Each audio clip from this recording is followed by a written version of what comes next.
Here we are on our 29th episode in our Science of Compliance podcast, where we aim to debunk myths around compliance being a business barrier, to show how governance, risk, and compliance can enable your business to not only survive, but thrive, particularly now through these turbulent times.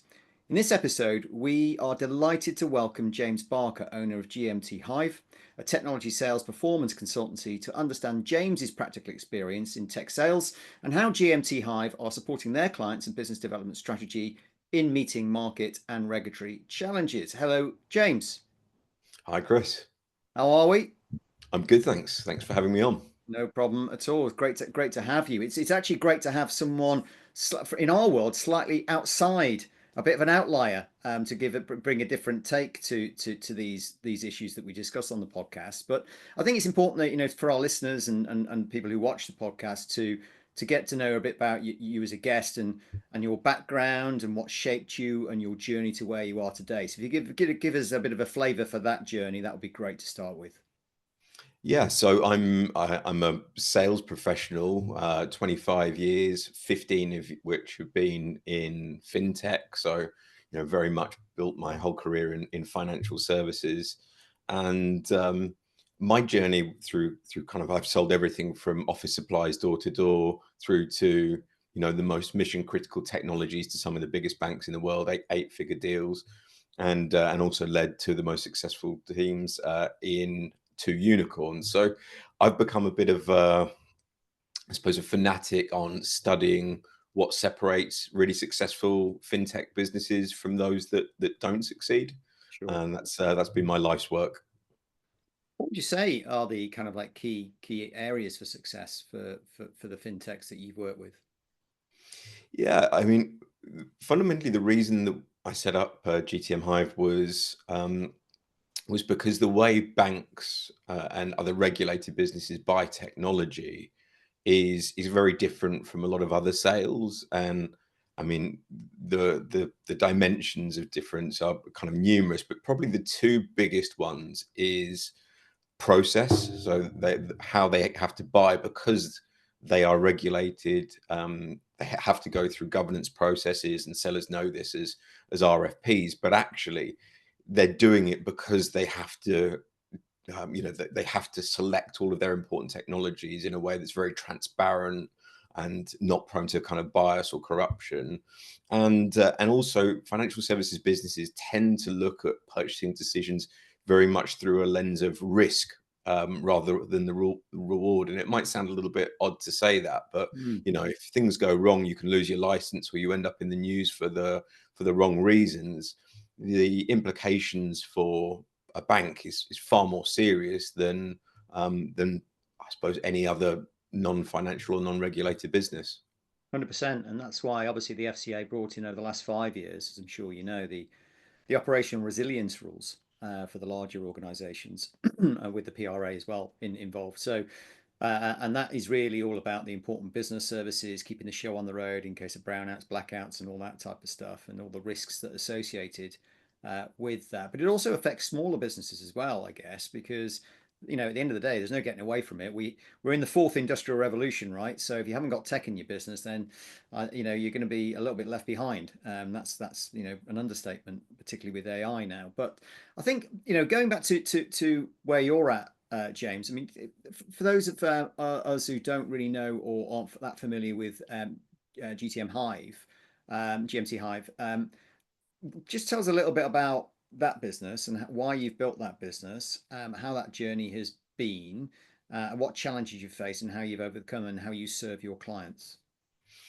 Yeah, so GTM Hive is now 2.5 years old. Prior to that, I was an employee. I think many people go on that journey, and I mean, the reason that we exist is because so many businesses fail, so many technology businesses, and it's particularly the case in technology businesses that serve financial services.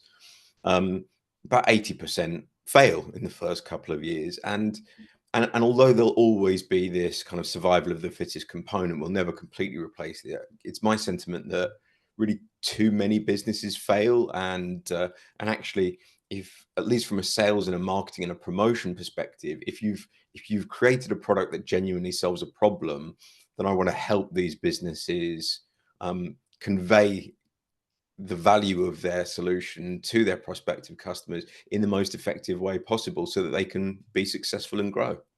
Brilliant. Yeah, thanks for that. And that's the key to it. So what is it that, what's your vision and mission for GMT Hive's role in the industries that you operate? Yeah, fundamentally, it's to decrease the failure rate of technology businesses in fintech. But we do so by having a more holistic approach to revenue. I think there is no shortage of sales training companies, and certainly we provide sales training and strategy. But the reason that I didn't want to create another sales training business was that it's like just going and selling spanners. Mm, It assumes that what people need is a spanner, and actually, you know, if you go into a business, a huge amount of them have completely different requirements. Everyone struggles, and certainly there are commonalities in the things that they struggle with, yeah, but no two businesses are the same. So it's about being able to understand exactly what the needs of each client are, and providing what they need rather than what I've got in the kit bag. sure. Yeah, absolutely. And when we're talking about compliance, governance, risk, and compliance, I suppose, in our world, and the reason why model office exists is primarily really to streamline and get clients to better understand how their business is operating from a governance, risk, and compliance perspective in the markets that they operate in, right? And be able to report the click of a button where they're doing really good work and where they're improving.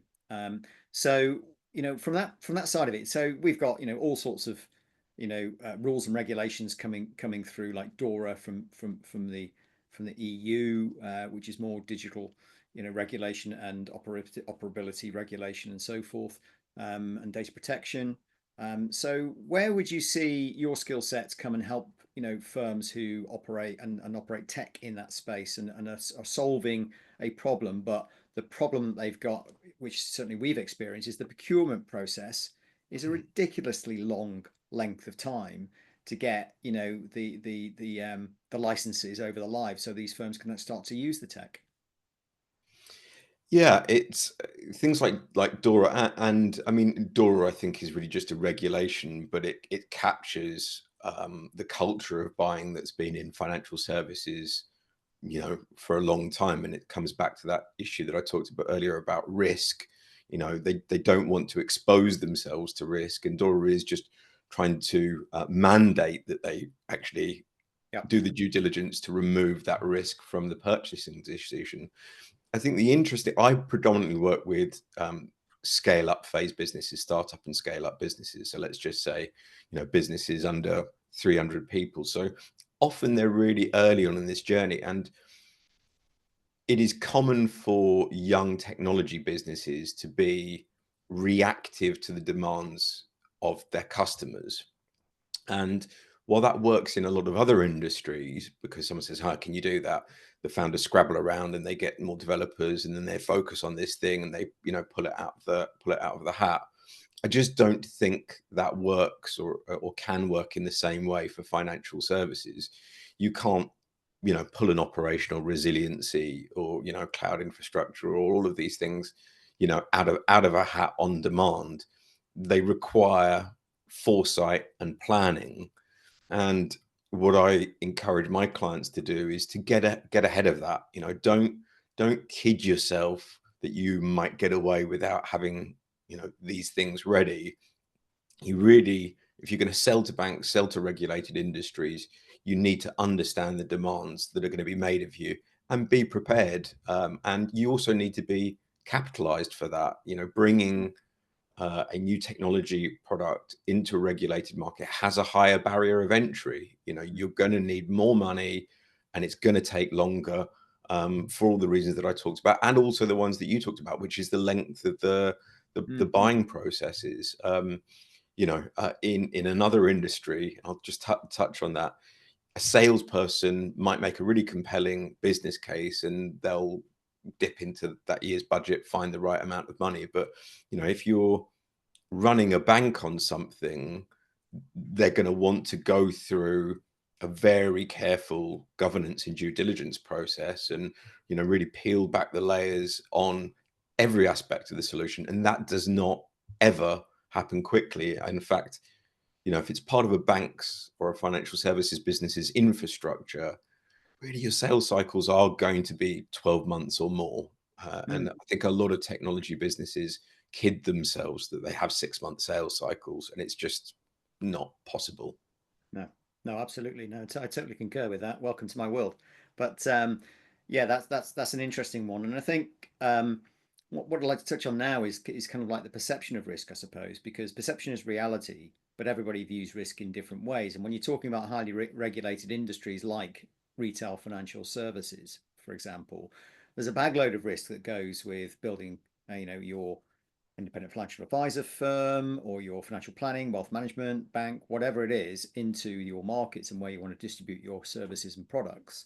And obviously, with the consumer duty, which is a big umbrella piece of regulation now, we've mentioned the Digital Operations Resilience Act, DORA, and there's more for these firms. Really, it's raining regulations left, right, and centre. Where would you say, from a sales perspective, when they're looking at both sides of the buyer cycle, I suppose, what are the key requirements for sellers and buyers to look out for about the anomalies of what not to do and what to do when assessing new tech that can help them with short, medium, long term challenges in the business?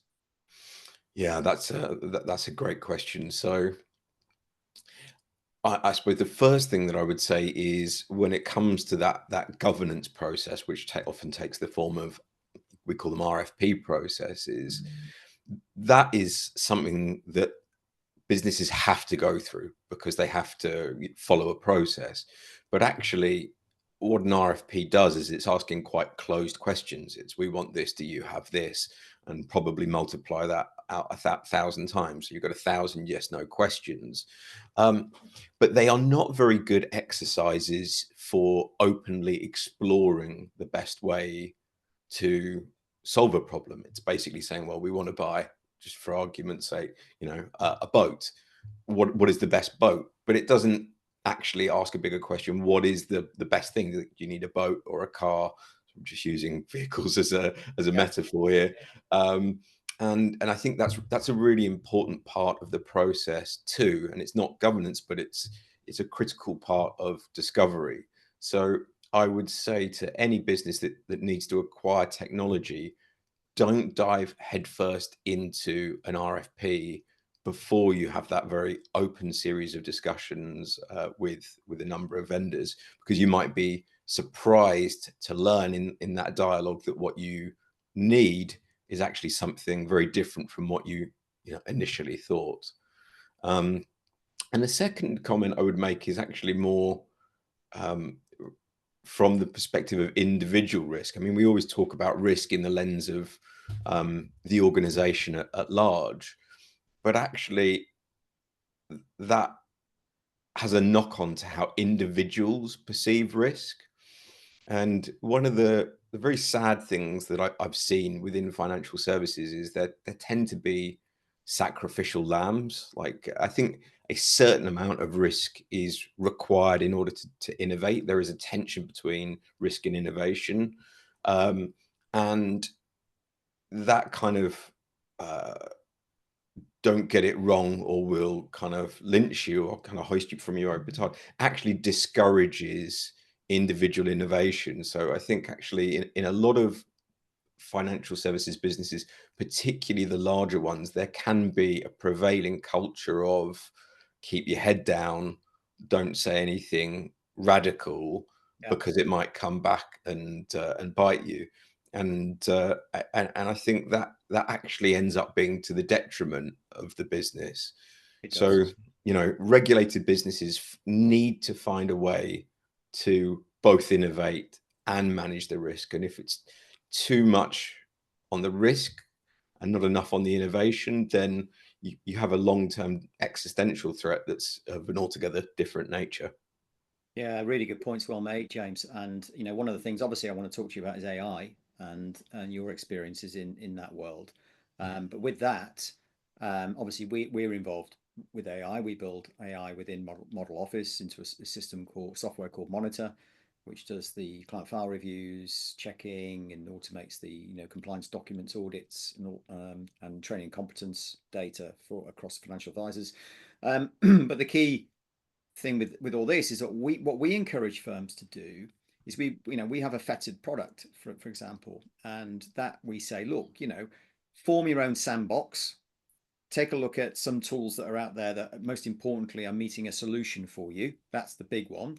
A lot of these tools are built well because they're end-to-end specialist focused solutions, resolving a problem and a challenge that these firms have got. In our case, it's in the GRC compliance space. And then when you've got that sandbox set up, that's a trialing center, if you like, so you can test and trial all the time. So you're testing, not guessing, that these things are going to get add value in what you. And then you got the best of breed approach, and then you can choose what works, and ideally integrates with your tech stack. That's the ideal scenario. But we've seen a few firms who have kind of like done away with that and just jumped straight in. Some of the times it's worked, they've been lucky, sometimes not so. And then they get burnt, and then they go down that risk path that you've talked about, because you're right, retail financial services industry is very conservative, and slow to move. So what would you say regarding, the tech stack with the business, and, because there's a big issue there regarding risk because they're outsourcing. And if you look at the operation resilience rules with the FCA, there's that critical third party issue about what you're doing in your research and due diligence process. How would you guide, companies, or technologies who are selling into organizations like banks? How would you guide them around the those risks associated with that, and making sure that these firms are testing their tech in the right way? Yeah, that's a really good question. I mean, I think if you look at a lot of sales, let's just go back in time 10 years. Businesses either needed to buyers by that I mean buyers either needed to buy software on spec and on demo, or do quite lengthy and expensive proof of concepts, which could take a variety of different forms, but they're usually trying to prove that it can be implemented, so simulating some sort of a live environment. But I think the whole technology industry has come a long way in realizing that that's not the best way to provide evidence that it's going to work. And you talked about sandboxes. I think sandboxes are a perfect example, because it's an environment set up and it's got some dummy data and people can actually get hands on. It goes beyond the slideware. So you're not saying, oh, this is what the screen looks like on a PowerPoint deck, and trust me that it works. You can actually play with it. And I think increasingly in any form of technology, the really smart vendors are exposing a lot of their technical documentation transparently, all of their API documentation, and that can be then reviewed in detail by the technical team. So yeah, I think the underlying theme here that I'm pointing at is about opening the kimono a little bit technically, and allowing your buyers to actually get hands-on with the technology and all of the underlying manuals to an extent where they really do believe that there's substance to it. Yeah, and that's really good points, well made. Again, I think the biggest problem, I think, or challenge that our industry has got, in more ways than one, is APIs, because a lot of them are fettered. A lot of them are one way only, not two way, push pull, if you like. They don't encourage data lakes. Now, obviously, no business, in my view, will ever have one technology platform doing everything. It's just not going to happen, because there's too many good pieces of kit that can slot together as long as it uses unfettered, high quality APIs. But what seems to be missing from, a lot of the conversations at the moment is also what's coming through, because you've got blockchain, you've got tokenization, you've got smart contracts, you've got digital wallets, and this is tech that's already here that can actually resolve a lot of those issues that are being used in a lot of the banks, but not less so in certainly in our world, in retail financial services. So how do we cut through the noise, and I'll talk about that in a little while with AI as well. But how do we cut through so that these firms get the light bulb moment to think, oh, okay, we should be engaging in that tech, even though it's not quite ready for us yet. And again, go through that sandbox process. Mhm. Well, there's a very interesting business called Nail One, which actually provides sandboxes that are kind of, I think, FCA approved, and I think that they are solving a very real problem of providing an environment for both vendors to put their technology in, and potential customers to test it out without having to deploy it into their own kind of enterprise architecture. So yeah, it's interesting that there's a new class of technology that exists to facilitate and support the buying process. Yeah, absolutely. And long may that continue, because what we're still seeing is that the industry is pretty much like that and holding on to their, you know, data lake, tech stack, whatever you want to call it, warehouse or whatever. But there's more that needs to be done. In particular, because what we've now got in our world is a data-led regulator, the FCA, who are getting very active now on their data information requests. And that is going to put a lot of firms who particularly use Excel spreadsheets and filing cabinets and paper and pen under a lot of pressure to deliver data in a meaningful format within a very short time frame. So lots to unpack there, probably for another podcast, I'll be honest with you, James. One of the areas that that in your world that we engage with, we've talked about this before, is the Challenger sale, which I'd highly recommend for anyone who's selling tech in. Because what the Challenger sale is designed to do is effectively get firms to think about things slightly differently and get that light bulb moment early in the process to realize that they hadn't thought about things in a certain way before that can be highly enabling, because technology built well is a great enabler for firms to get things done quicker, faster, and hopefully save a bit of time and cost. So one of the big things I'm interested in there, in your views, James, is that they have a scenario where it really should be about the cost of inaction rather than the ROI, the return on investment. So it's COI versus ROI. There's a bit of both, Mhm. but I'm a firm believer that the cost of inaction now, particularly with AI, is huge for firms if they're not going to engage in our world regtech. Yeah, so well, I think there's a few things that you highlight there, which is, I mean, the opportunity cost, and back to some of it's a perspective thing, and if banks and financial services businesses generally ignore that, they're more focused on risk. So actually framing business problems as the cost, if they don't enact cost of inaction, as you say, is more of an effective strategy than positioning a return on investment. Mm. Yes, sorry, I lost my thread there, Chris.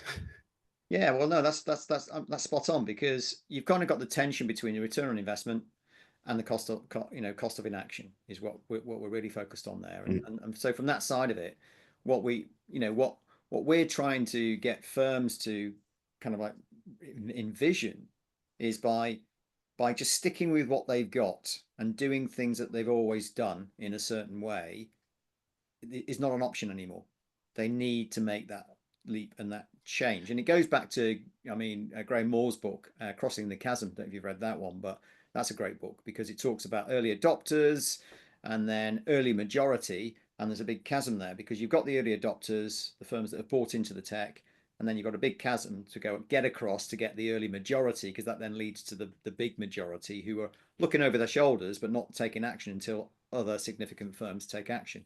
So that's Yeah, what we're talking about. How can we get them shifted? How we can get them moved? What's the levers for change? it's interesting, but who would be the early adopters in financial services? Because I think they're, the size of the early and late majority in financial services, is the bell curve is more focused there, because not many people in financial services want to be the first person to cross that bridge. So actually, that's one of the problems in the industry, is actually getting it kickstarted and finding those businesses that are prepared to pilot new technologies and innovate. And I think that's one of the positive things, certainly in the neobanks, Revoluts, and I'm just using a few examples Yeah. here, North.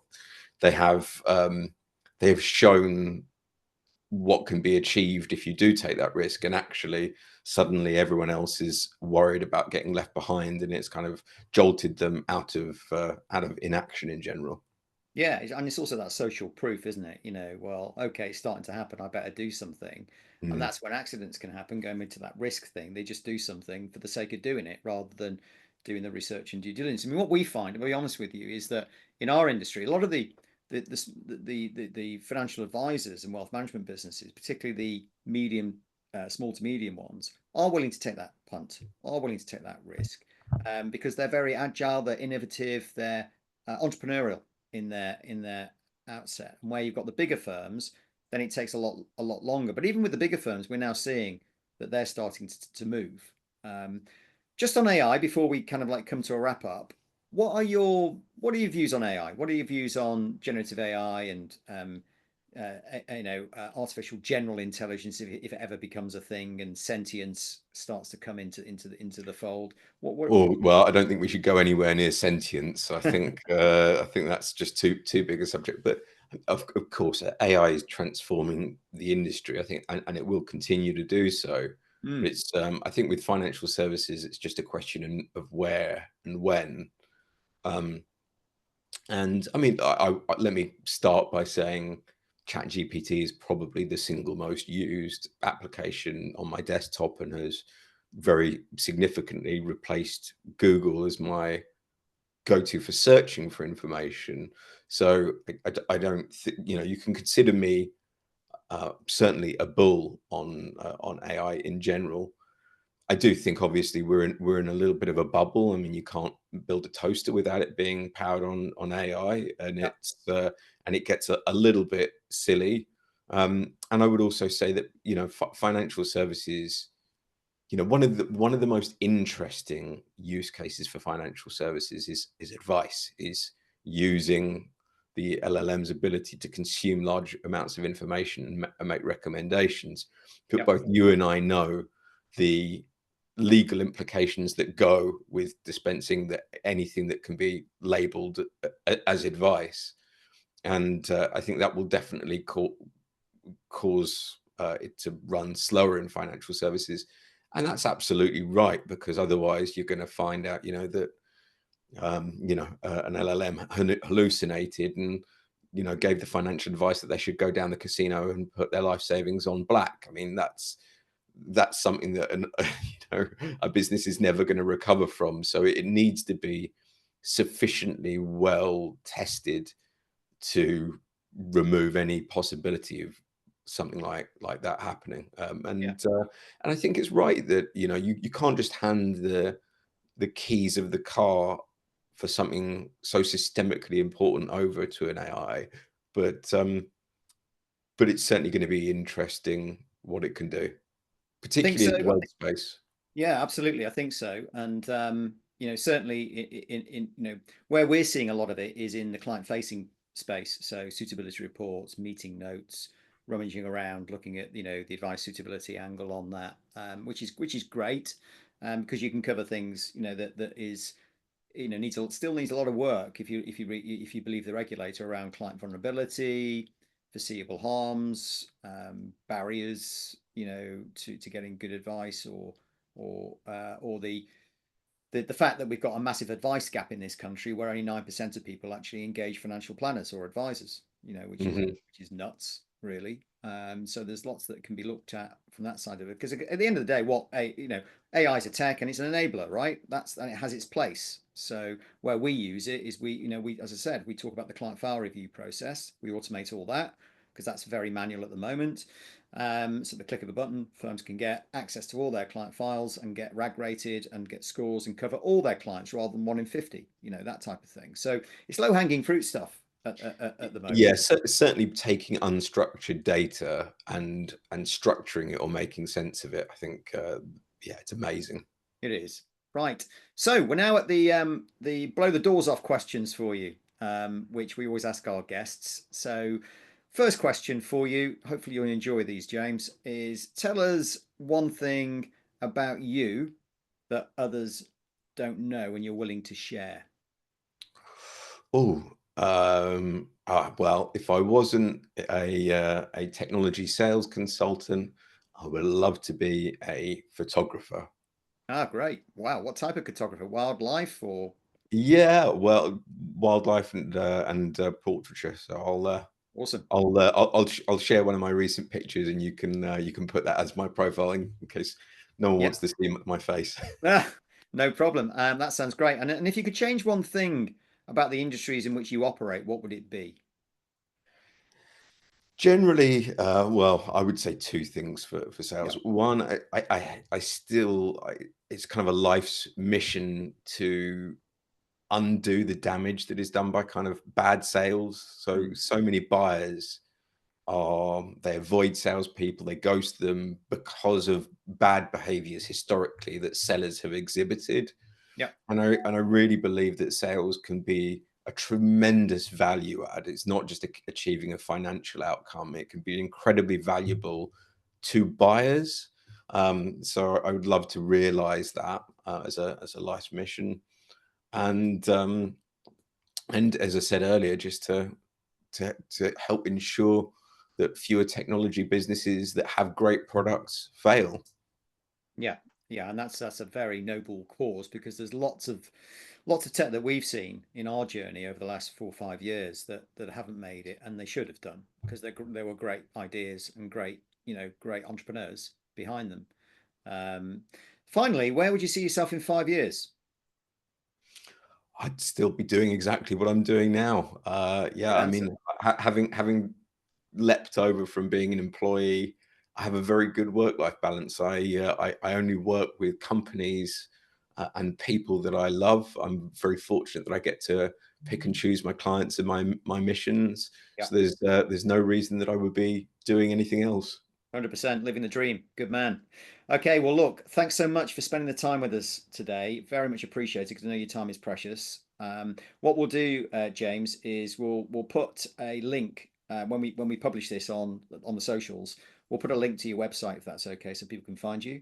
Of Uh, course. and I'm sure there'll be a number of our listeners and watchers who would greatly benefit from your services. Thank you. That would be great. But very much appreciate your time. Thanks so much for being open and honest with us.